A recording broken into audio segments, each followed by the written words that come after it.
The Kraxan Empire's victory celebration began 3 days before they reached Earth's solar system. Supreme Commander Vextar stood on the bridge of the immortal dawn, his flagship's crystalline viewport offering a perfect view of the largest invasion fleet ever assembled in the galaxy's history. 10,000 ships strong, each vessel a masterpiece of engineering that had helped subjugate 17 civilizations across 3 spiral arms. "Send the standard ultimatum," Vextar ordered, his 4 arms clasped behind his back. "Let's give these humans their one chance at survival." The message never reached its destination. It simply vanished, somewhere in the void between Pluto and Neptune. The communications officer tried again and again. Each attempt met the same fate: absolute silence. "Curious," Vextar muttered, his lateral eyes narrowing while his primary set remained fixed on the distant yellow star. "Launch probe drones, standard spread pattern." Of the 50 drones launched, only 3 returned. Their data made no sense. The space ahead appeared empty, yet the drones recorded massive gravitational distortions, heat signatures that appeared and disappeared at random, and energy patterns that defied known physics. "Supreme Commander," his science officer's voice wavered slightly, "we're detecting movement." The void ahead of them began to ripple. At first, Vextar thought it was a visual distortion, perhaps some clever human attempt at cloaking technology.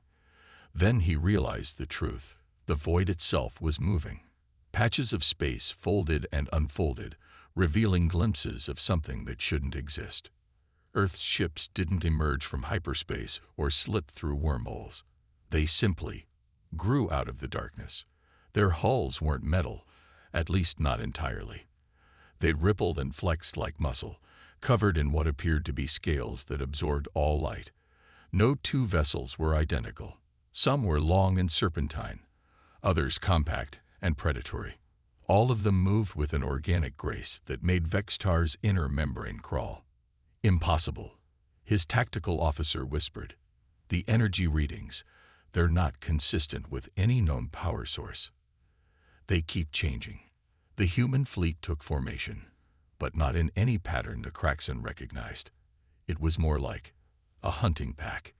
Each ship oriented itself to cover the blind spots of its neighbors, creating a web of overlapping fields of awareness. Vextar had conquered worlds. He had broken fleets and watched civilizations burn. But he had never seen ships that breathed.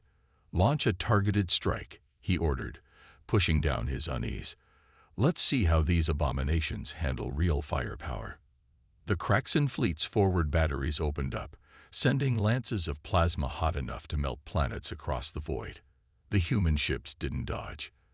They didn't raise shields. Instead, their hulls rippled, and then they ate the plasma. The energy weapons were absorbed into the strange scaled surface of Earth's vessels, leaving behind patterns of bioluminescence that pulsed like heartbeats. Where the plasma struck, the ship's hulls grew thicker, stronger, developing new layers of protection in real time. By the void, Vextar's science officer breathed. "They're adapting, learning. These aren't ships at all. They're alive." The human vessels began to move, not with the mechanical precision of warships, but with the fluid grace of predators. They accelerated at impossible angles, their hulls flexing and stretching to compensate for forces that should have torn them apart. Vextar watched as one of his screening vessels, a destroyer-class ship that had survived 3 major campaigns, was enveloped by a serpentine human craft. The destroyer's hull began to dissolve, not from weapons fire, but from contact with the living ship's surface. It was being digested. "All vessels, maintain distance," Vextar barked. "Do not let them make physical contact." But it was too late. The human ships had already begun their hunt, and the Kraxan fleet's technological superiority meant nothing to creatures that saw their advanced weapons as food. Each blast of energy, each sophisticated defense system, only served to make Earth's living fleet stronger. As Vextar watched his screening forces disintegrate, he realized a terrible truth. The Kraxan Empire had not discovered Earth. They had blundered into its feeding grounds, and every piece of technology they'd brought with them was just another meal for humanity's nightmarish guardians. In the darkness between worlds, Earth's living ships continued their advance, their hulls now glowing with consumed energy, their forms evolving with each passing moment. They moved like a coordinated organism, anticipating rather than reacting, hunting rather than fighting. The greatest fleet in galactic history was about to learn a harsh lesson. Earth didn't build warships. Earth had grown something far worse, an apex predator that hunted in the void, and the Kraxan invasion fleet had just volunteered to be its prey. The immortal dawn shuddered as another screening vessel died. Through the viewport, Vextar watched one of Earth's serpentine ships finish consuming the wreckage, its scaled hull now incorporating veins of the same quantum alloy that had made up the destroyed cruiser's armor. "Status report," he demanded, all four hands gripping his command rail. 17 capital ships lost, 43 support vessels gone. His tactical officer's voice cracked. "The human vessels aren't just destroying our ships, Supreme Commander. They're learning from them. Each encounter makes them more efficient at breaking down our defenses." The science officer's station erupted in alerts. New data from the forward sensors. The human ships, they're changing their internal structure. They're developing glands that secrete a substance similar to our hull coating. They've learned this in minutes. Vextar had seen enough. All vessels, execute combat pattern Sigma 9. Maximum dispersion. Do not let them isolate individual ships. But the human fleet had already adapted to this tactic. Their larger vessels split apart, revealing that what had appeared to be single massive ships were actually colonies of smaller predators working in concert. The swarm of newly revealed hunters darted between the spreading Kraxan formation, their biomechanical bodies flowing like liquid metal. "Impossible," the tactical officer breathed. "Those smaller units, they're newborns. The larger vessels aren't just ships, they're breeding." A new horror revealed itself as they watched the smaller hunter ships attack. Unlike their parent vessels, these offspring were specifically evolved to counter Kraxan defenses.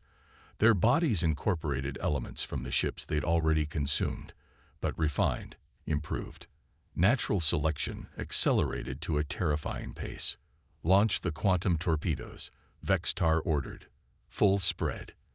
Let's see how they handle our most advanced weapons." The torpedoes streaked across space, their warheads designed to tear holes in reality itself. The human ships didn't evade. Instead, they turned to face the incoming weapons, their hulls opening like flowers made of nightmare. As the torpedoes struck, the vessels absorbed not just the explosion, but the quantum distortions themselves. For a moment, nothing happened. Then the human ships began to glow with an inner light that defied description. Their bodies warped, twisted, and then stabilized into new forms that shouldn't exist in normal space. They've adapted to quantum mechanics," the science officer whispered in horror. "These things aren't just learning our technology. They're evolving beyond it." The newly transformed ships demonstrated their evolution immediately. They began to phase through normal space, appearing and disappearing at will, passing through the Kraxan's strongest shields as if they didn't exist. Every defense, every countermeasure, became meaningless. A massive hunter ship approached the immortal dawn, its hull now rippling with quantum distortions. As it drew closer, Vextar realized it was changing color and pattern to match his flagship's appearance. It wasn't mimicking, it was mocking. "All vessels, emergency retreat," Vextar commanded. "Get us out of this system." But the human ships had other plans. The swarm of smaller hunters herded the Kraxan fleet like prey animals, cutting off every escape route. The larger vessels took their time, methodically selecting targets and consuming them with ever-increasing efficiency. Through it all, Vextar noticed something even more disturbing. The human ships weren't communicating through any detectable means. They moved with perfect coordination, yet emitted no signals. It was as if they shared a single consciousness, a unified hunger that transcended normal space. New contact, the sensor officer shouted. Something massive, emerging from Earth's direction. The void split open, and something emerged that dwarfed even the largest ships present. It moved with the same predatory grace as its smaller kin, but its hull was a mosaic of every technology it had ever consumed, perfectly integrated into its biological matrix. That's their mothership, the science officer said in awe. No, more like their apex predator. The massive entity glided toward the Kraxan fleet, its surface rippling with consumed energies. Smaller hunter ships moved aside respectfully, like remoras making way for a shark. As it approached, Vextar realized that its hull bore marks from ancient battles, scars from weapons far more advanced than anything the Kraxan possessed. This wasn't humanity's first defense against invasion. These living ships had evolved through countless conflicts, each war making them stronger, more adaptable. The Kraxan Empire wasn't facing the defensive fleet. They were facing the end result of an evolutionary arms race that had been running for who knew how long. As the apex hunter opened its maw, revealing chambers that pulsed with stolen quantum energies, Vextar finally understood. Earth hadn't built a fleet to protect itself. Earth had grown an ecosystem of space-borne predators, and his mighty armada had just become their next meal in an endless cycle of adaptation and evolution. The Kraxan Empire had faced hive minds before. They'd encountered swarm intelligences and collective consciousness species across 3 galactic arms. But this was different. As Vextar watched Earth's living ships move in perfect synchronization, he realized he wasn't watching a network of connected minds. He was watching parts of a single vast organism. Supreme Commander, his science officer's voice trembled. The neural patterns we're detecting. They're fractal. Each ship is both an individual predator and a neuron in a larger brain. The massive apex hunter that had emerged from Earth's direction remained stationary, its vast form rippling with consumed energies. Around it, the smaller hunter ships began to move in new patterns, no longer just coordinated, but resonating, creating waves of psychic energy that bent space itself. The smaller units, the tactical officer reported, they're not just offspring. They're specialized cells in a larger organism. Look at how they're arranging themselves. The swarm was indeed transforming. Ships that had specialized in breaching shields now clustered around vessels that had evolved to digest hull plating. Others, transformed by consumed quantum technology, wove themselves into living networks that defied conventional physics. The entire fleet was organizing itself into organs of a cosmic predator. Launch the psychic dampeners, Vextar ordered. If they're operating as a unified consciousness, let's see how they handle having their signals scrambled. The dampeners deployed, filling local space with waves designed to disrupt any form of telepathic or technological communication. The human ships paused for a moment, their hulls rippling in what almost seemed like amusement. Then they started singing. It wasn't sound. Sound couldn't travel in space. It was something deeper, more fundamental. Vibrations in the quantum foam itself, resonating through subspace in ways that made Vextar's inner ears bleed. The dampeners didn't just fail. They were absorbed and repurposed, their energy converted into new forms of communication that the human ships immediately evolved to use. They're not using signals at all, the science officer whispered in horrified awe. The void itself is their nervous system. They don't need to communicate because they're not separate entities. They never were. The apex hunter's hull began to pulse with a deep rhythmic pattern, like a heart beating. In perfect synchronization, every human vessel started to pulse with the same rhythm. The swarm of smaller hunters arranged themselves into vast, fractal patterns that hurt to look at, organic mathematics made manifest in living ships. New behavior detected, the sensor officer shouted. The destroyed Kraxan vessels. Their remains are moving. The debris fields from consumed Kraxan ships were indeed stirring, drawn into the fractal patterns being created by Earth's fleet. As Vextar watched in horror, The fragments began to reorganize themselves, guided by the same intelligence that directed the living ships. Technology that had taken the Kraxan centuries to develop was being rewritten at the molecular level, transformed into new growth medium for Earth's predatory fleet. "They're seeding," the science officer breathed. "All this time, we thought they were just consuming our ships. They were preparing spawning grounds." The apex hunters' pulsing grew stronger, and the transformed debris fields began to birth new vessels. These hunters were different, hybrids that incorporated Kraxan technology from the moment of their creation. They emerged fully formed, already aware, already part of the greater whole. Vextar had led the Kraxan Empire's fleets for 3 centuries. He had overseen the extinction of species that refused to submit to imperial rule. But as he watched Earth's living ships reproduce using the corpses of his fleet, he felt something he hadn't experienced since he was a larva. Pure, primal fear. "Sir," his tactical officer's voice was barely a whisper, "we're detecting similar fractal patterns forming throughout the system. They're not just in the local battle space. They're everywhere. The entire solar system is part of their neural network." The revelation hit Vextar like a physical blow.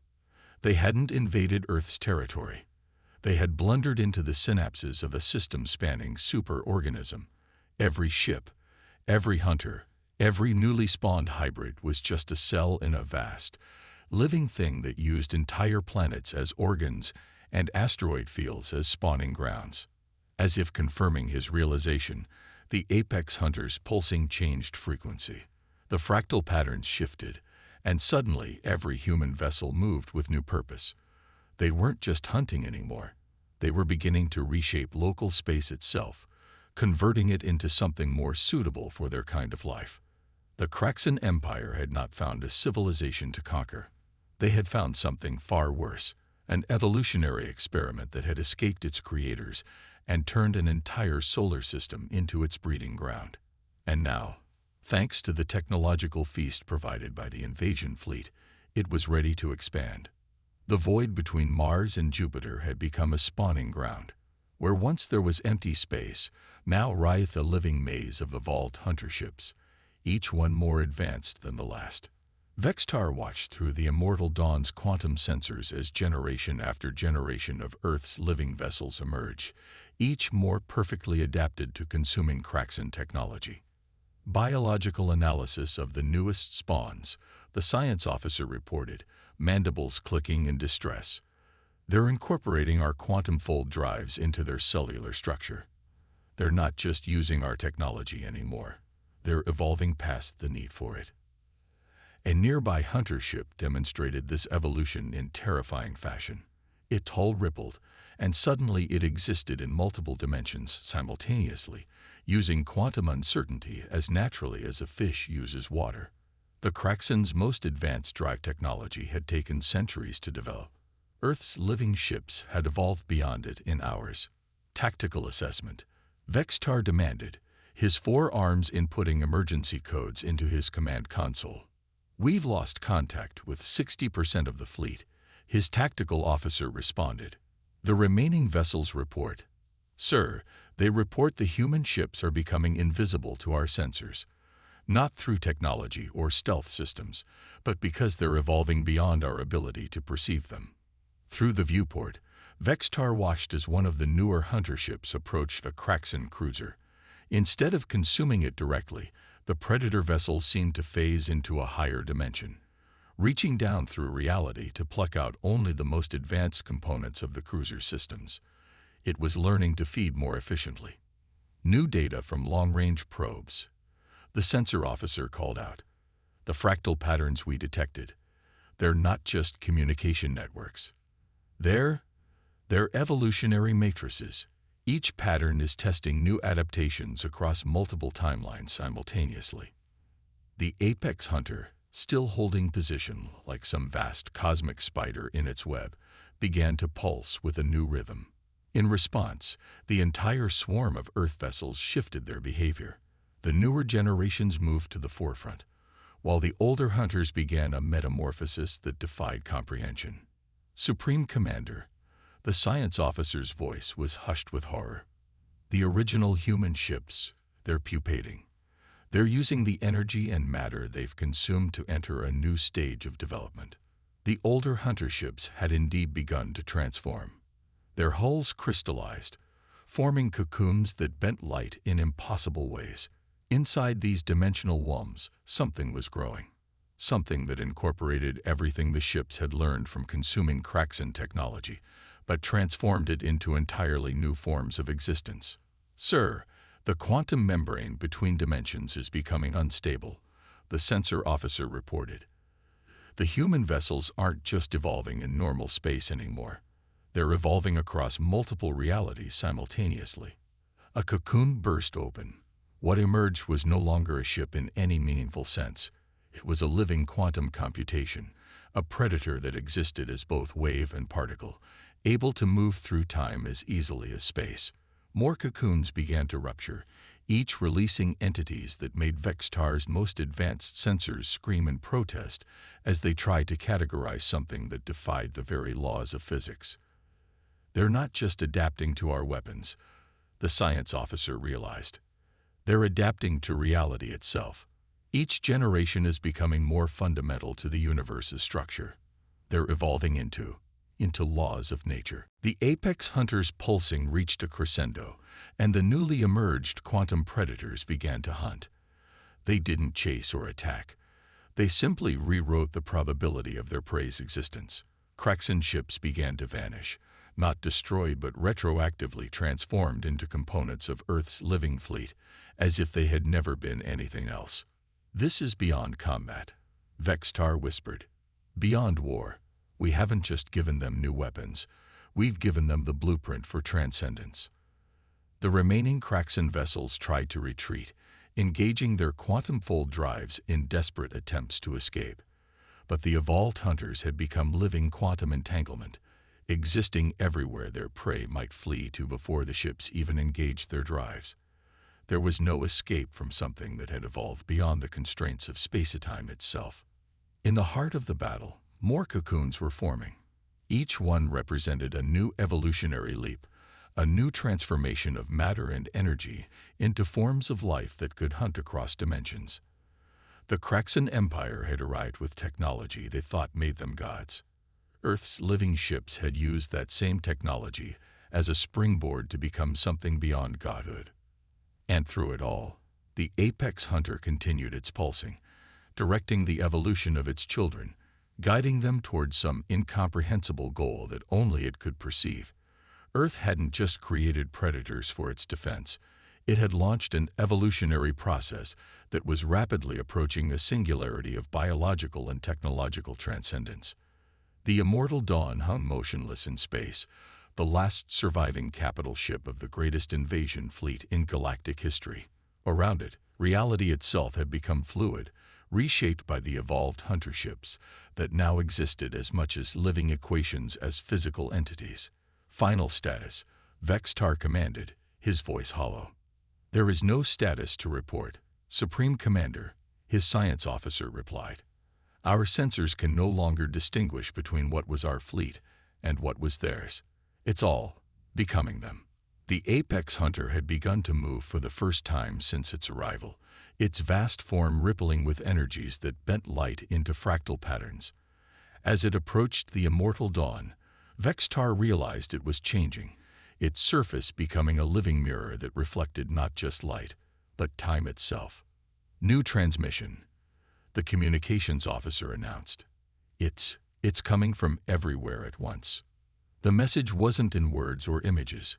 It was pure concept, injected directly into the minds of the Kraxan crew. In that moment, they understood what they were truly facing. Humanity had not built these ships. They had discovered a single, simple organism in the depths of Earth's oceans, a creature that could adapt to any environment, incorporate any foreign material into its cellular structure. Instead of building weapons, they had guided its evolution, letting it grow into something that could survive in space, something that could defend Earth by consuming any threat. But they had underestimated their creation's potential. It hadn't just adapted to space, it had made space adapt to it. Each generation learned from everything it consumed, passing those lessons on through a neural network that spanned dimensions. The entire solar system had become its body, planets and asteroids serving as organs in a vast, living defense system. "Sir," the tactical officer's voice shook, "the evolved hunters, they're approaching from impossible angles. They exist in our past and future simultaneously. They're not just consuming our ships anymore, they're consuming the very concept of our invasion." Through the quantum viewport, Vextar watched as history itself was rewritten. Ships that had been destroyed were now undestroyed, transformed instead into new growth medium for Earth's living fleet. The very memory of the Kraxan Empire's might was being digested and repurposed. The apex hunter's surface rippled one final time, and Vextar saw something that broke his understanding of reality. Reflected in its living mirror, he saw his fleet arriving in countless alternate timelines, and in every single one, the outcome was the same. The living ships didn't just evolve to counter them. They evolved to make their victory inevitable. "They're not changing the past," the science officer whispered in awe. "They're changing the laws of cause and effect. They're making it impossible for us to have ever succeeded." The evolved hunters had begun to pulse in unison, their quantum-transcendent forms creating ripples in space-time. Each ripple carried fragments of consumed Kraxan technology, but transformed, evolved into something new. They weren't just spreading through space, they were seeding the galaxy with their own evolutionary pathways. "Message from Earth," the communications officer announced, his voice distant. Text only. The words appeared on Vextar's command screen, simple and terrifying in their implications. "Thank you for your contribution to our defense ecosystem's evolution. Your technology has helped create the next generation of Guardians. The galaxy's immune system is now active." The apex hunter's form began to shift, its massive body incorporating aspects of every ship it had consumed, every technology it had digested. But it wasn't becoming more powerful, it was becoming more fundamental, as if it were weaving itself into the very fabric of reality. "They're not weapons," Vextar realized finally. "They're not even predators anymore. They're becoming natural laws. The humans didn't build a defense system. They evolved one that's becoming as fundamental as gravity." Around the immortal dawn, the evolved hunters began their final transformation. They weren't attacking anymore. They didn't need to. Their very existence was becoming incompatible with the presence of hostile forces in Earth's space. Physics itself was being rewritten to reject invaders. As his flagship began to dissolve, not into destruction but into transformation, Vextar understood the true magnitude of humanity's achievement. They hadn't created weapons to defend their world. They had introduced something new into the galaxy's evolutionary tree, a life form that could adapt to any threat by changing the rules of reality itself. The last thing Vextar saw before the immortal dawn was transformed was the apex hunter completing its metamorphosis. It had become something beyond comprehension, a living law of nature that would spread through the galaxy, seeding worlds with defensive organisms that would evolve to protect life itself. The Kraxan Empire had arrived expecting to conquer a world. Instead, they had become part of the galaxy's newly evolved immune system, their technology and knowledge transformed into protective organisms that would ensure no civilization could ever threaten another again. Nature, as always, had found a way.